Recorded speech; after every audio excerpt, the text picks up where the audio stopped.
Hvad så YouTube?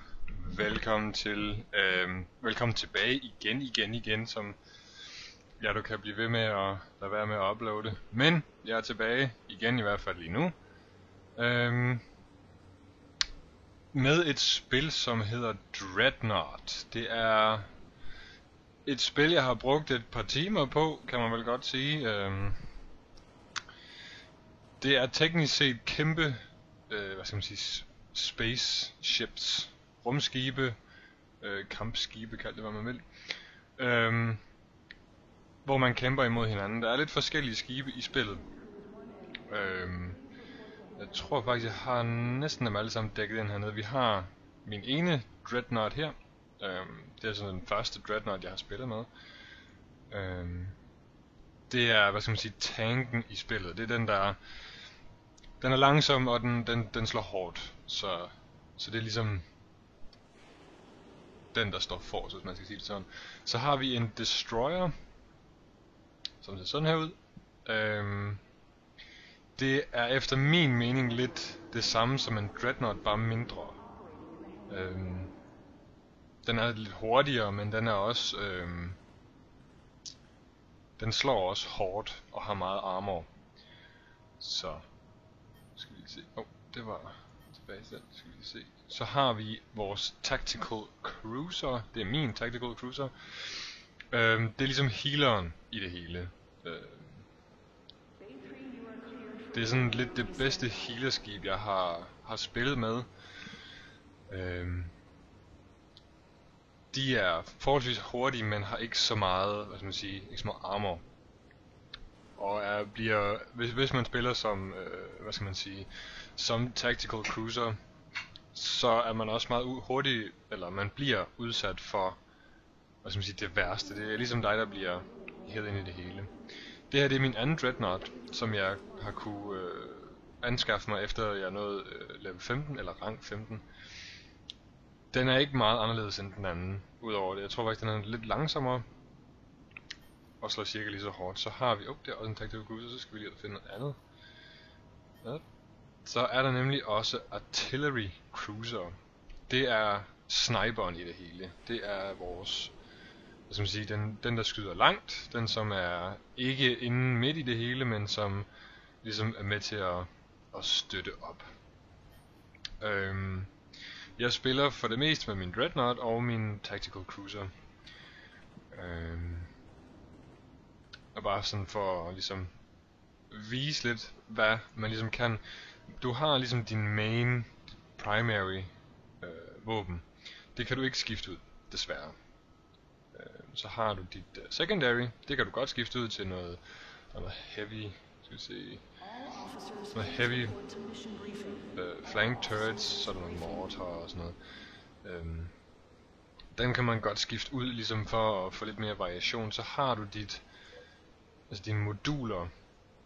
Den er så over på den anden side. Den kan jeg så ikke lige komme over til. Men det er nuclear. Nej, det er ikke noget. Jeg bruger nuclear. Der er plasma broadside, som også er godt, men der skal du være forholdsvis tæt på her. Man kan se her, hvis man går over til nuclear, den har en range på 10 km. Og broadsiden, den er kun 2400. Så er der fighters, dem har jeg har prøvet lidt, men man skal være forholdsvis igen tæt på. Det er ikke rigtig noget, jeg sådan kommer. Så har vi vores Vulture, eller vores Fletcher missiler. Slug torpedoes har jeg heller ikke sådan rigtig brugt igen. Man skal være tæt på. Jeg er ikke den, der kommer sådan tættest på, mindre jeg skal, kan man sige. Vulture missiles er langt rækkende og slår også hårdere end Fletcher gør. Og så kan man så, jo mere længere op i rang man kommer, jo flere forskellige ting kan man ligesom sætte på.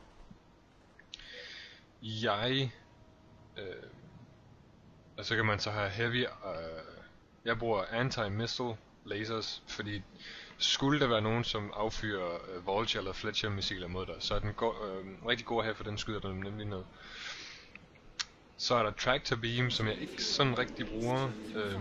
Der kan du ligesom låse en fjende fast, og så bare, hvad skal man sige, gå på ham.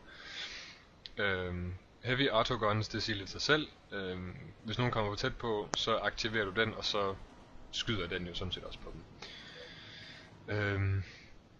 Normalt så har man warp jump, og det er sådan set bare at jump fra et sted til det andet. Den har jeg brugt før, men har ikke som sådan haft benefit af den.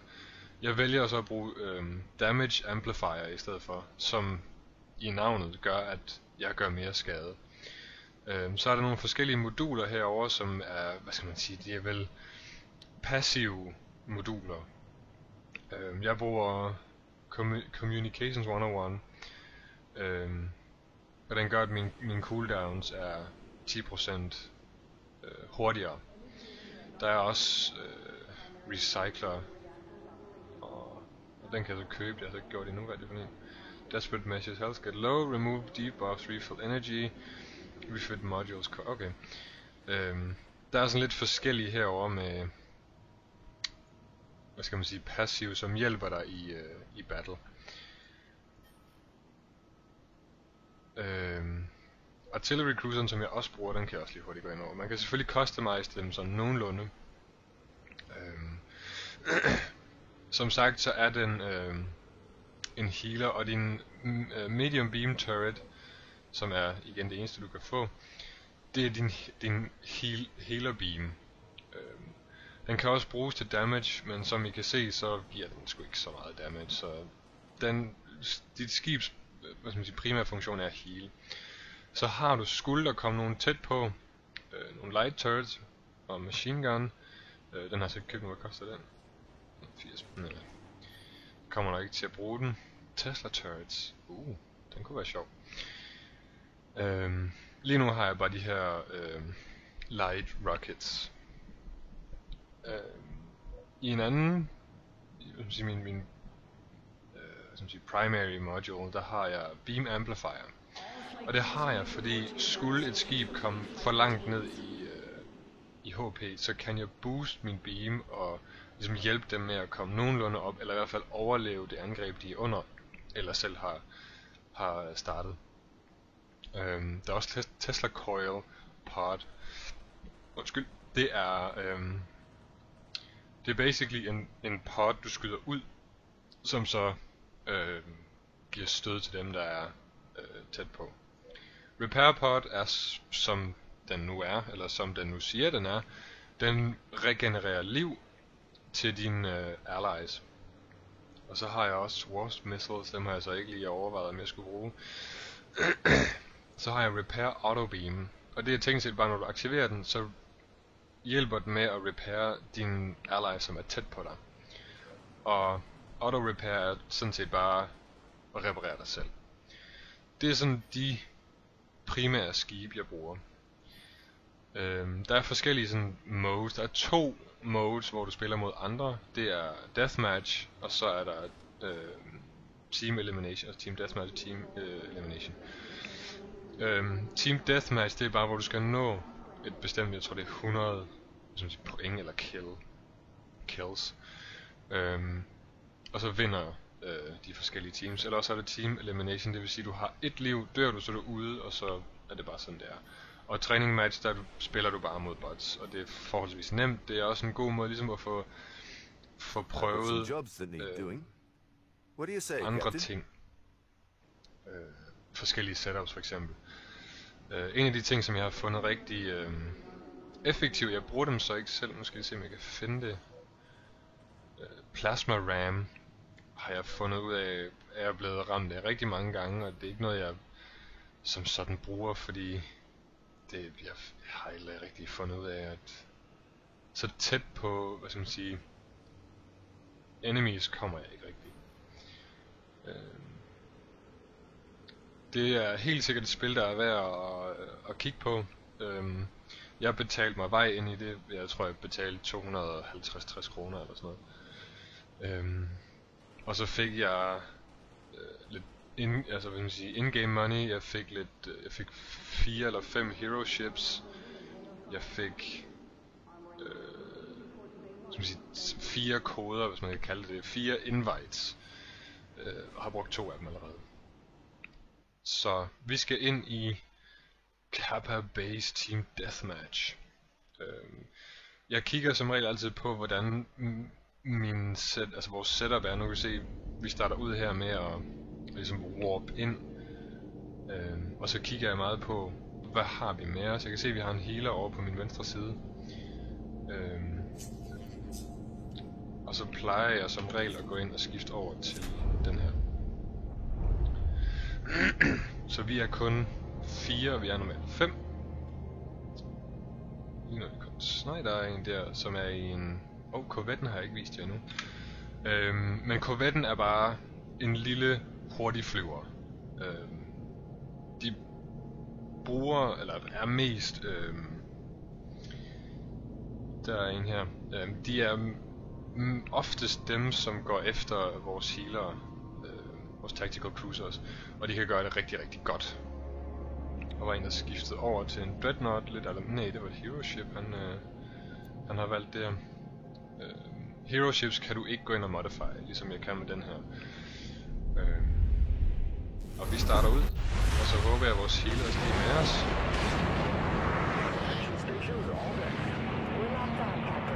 Så der er nogen den vej over. Jeg håber lidt, at der er noget der.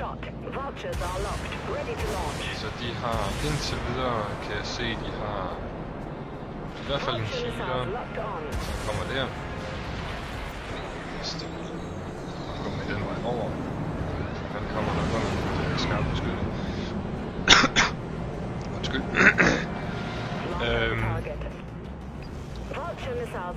Skulle, altså man har nogle forskellige boosts, man ligesom kan bruge, og de overextender alt for meget. Nu sender jeg mine vultures ud, jeg kan se der i fronten, de begynder at flyve ud. Der står 10-10 i det mindste. Forskellige steder, hvor du kan ligesom, ja, hvad skal man kalde det næsten, skyde din eller hvad hedder det, reroute dit energi. Der var ikke noget, der gav noget der. Og det er henholdsvis til dine thrusters, dit defense eller din våben. Jeg plejer... hvorfor gør I det? I skal ikke overextende på den måde. Og healeren skal slet ikke være så højt op, ikke i mit, hvad skal man sige, i mit billede, men jeg er lidt nødt til at følge lidt med her. Som I kan se der var vores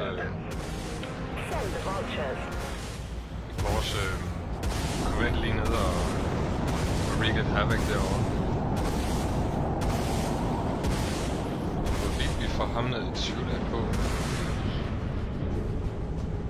Det går selvfølgelig efter mig, fordi jeg så er den tungeste, det var ham for. Ikke om det er mig, der går ind og får den. Jeg fik den sidst. Man skal huske at slukke for sin... der hvor man rerouter sin energi hen, fordi...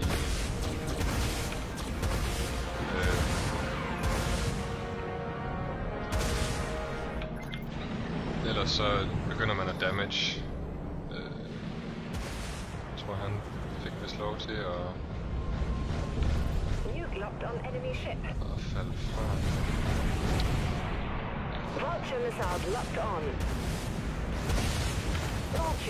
En god idé det er altid at, når ting er klar, så får du skudt af. Jeg skal bare lige se om han sender den derover, så kan det måske være at vi får ham.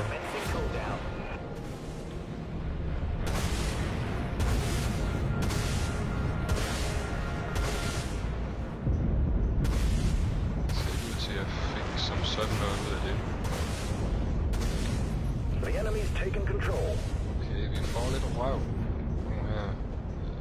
Det ser også ud til, at de ligesom begynder at...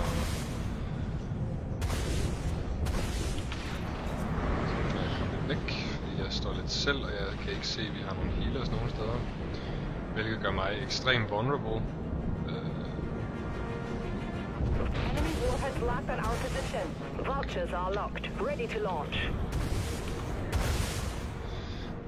Lad os aktivere vores missile defense, hvis man skal sige det sådan. Shit, han kom tæt på ham der.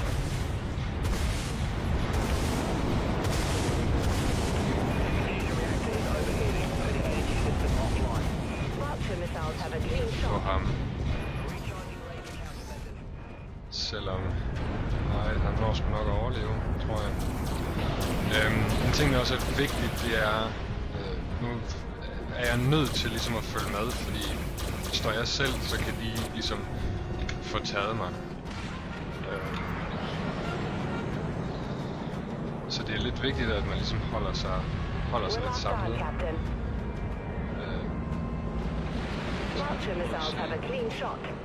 Om vi ikke kan på en eller anden måde holde os sammen.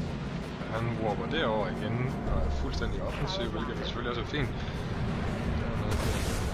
Vulture missiles have a clean shot. Det kunne potentielt godt være... Launch all vultures.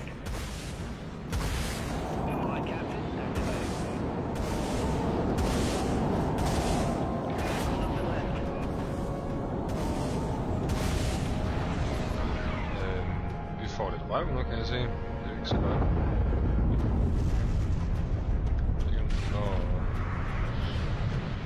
Kom væk.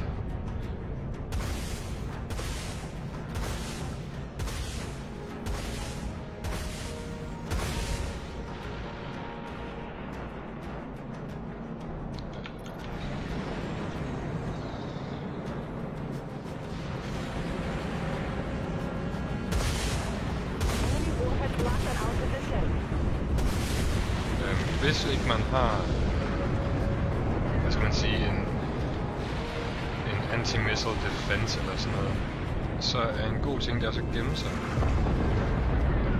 bag her, indtil ligesom er væk. Det hjælper også til at regenerere.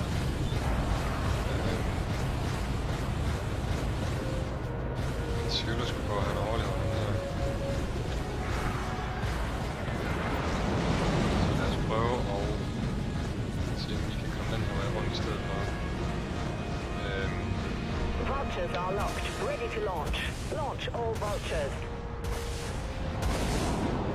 Ting, der undrer mig lidt, det er, at vi ikke har... Han ikke har nogen repair for effekt. Det undrer mig lidt mere smule.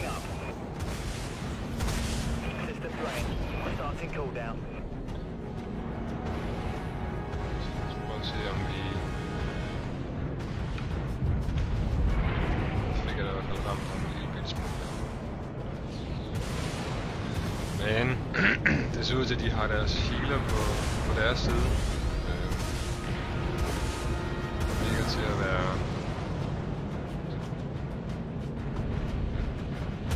ops på, hvad det er, der sker.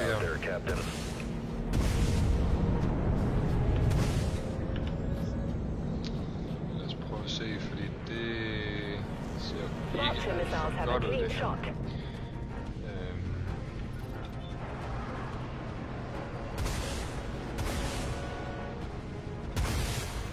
Send the vultures.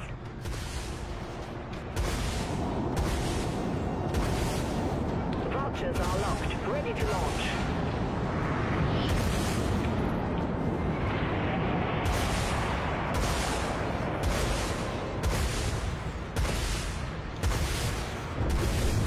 Enemy missiles incoming, Captain.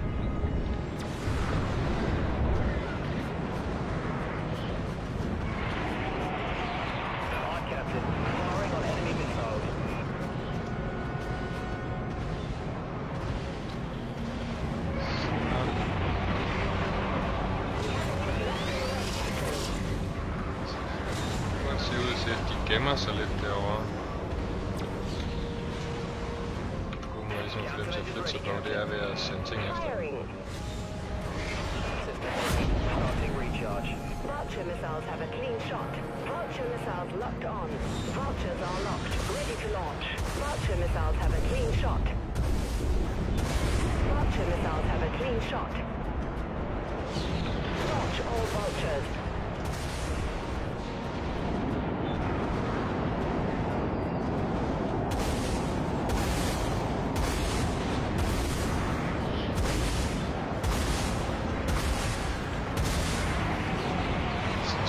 Så vi som sådan kommer nogle steder, synes jeg.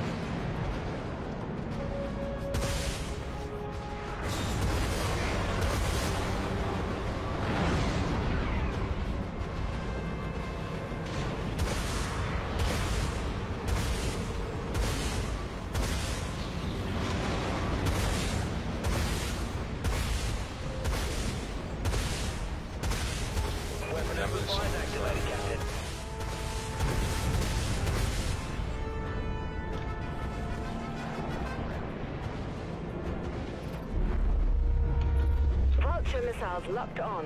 En anden ting, som man også skal være meget opmærksom på, det er, at hvis man løber tør for energi, så kan man heller ikke bruge sin engines. Send the vultures.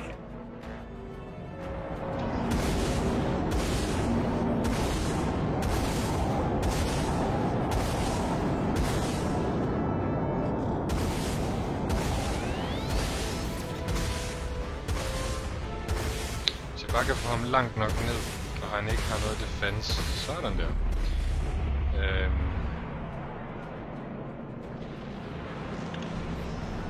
Til at reloade. Nuke targeting enemy ship. Firing up. System drained. There's still a chance to turn the tide. Der er ikke til at gemme der alt for meget. Sorry, boss. She's still cooling down.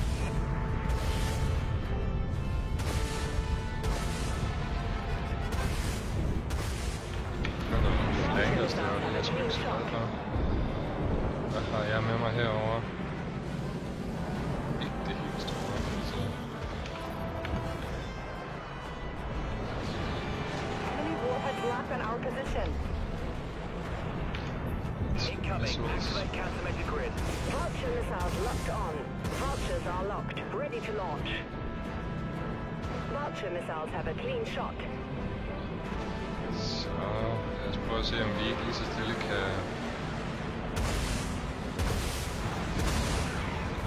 Launch all vultures. Anti-missile defenses cooling down. Vultures are locked, ready to launch.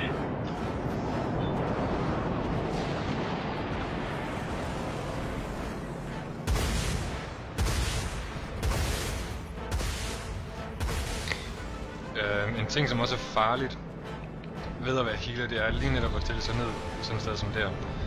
Fordi skulle det ske, at Our weapons are locked on. Firing up.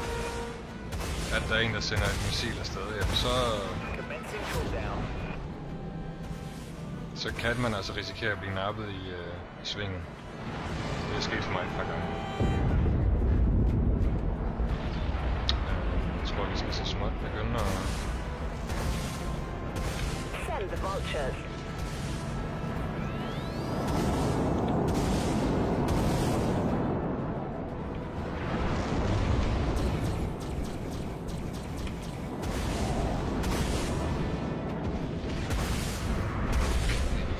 Enemy warheads locked on our position. Det er også gerne være, at jeg har det. Multiple impacts. Damage control teams on station. Activate countermeasures.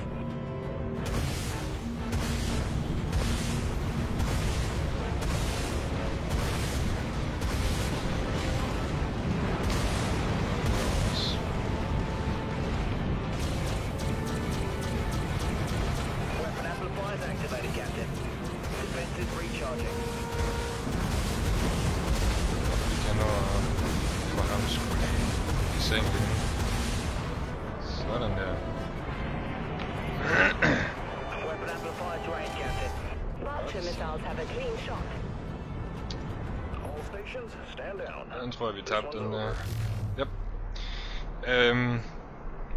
Jeg synes, det her spil, det er et af de fedeste spil. Lige pt.